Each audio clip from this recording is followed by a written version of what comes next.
Immune ka na ba sa issue ng mga kabit?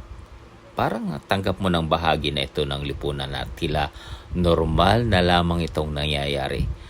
Kung ang environment mo ay ganito at nasa hustong kaisipan ka, may mag-uudyok talaga sa yung kumawala ka na o umalis na sa ganitong lugar dahil nakakapagod at nakakasawa na ang ganitong buhay. Magulo, parang walang puwang ang kapayapaan. Di nakakapanghinayang at takasan ang sitwasyong ganito. Dahil kung hindi ka lilisan, malamang lamunin ka ng sistema na walang katiyakan ang buhay, kundi saluhin lang ng saluhin ang bawat hamong dumadating sa buhay araw-araw. Sa may mga kabit naman, halos karamihan namang nakakita mo na uwi sa magulo, watak-watak ang pamilya, hindi magkasundo, mga mainitin ang ulo, bitter pa nga minsan. Di naman natin nalalahat dahil may maayos na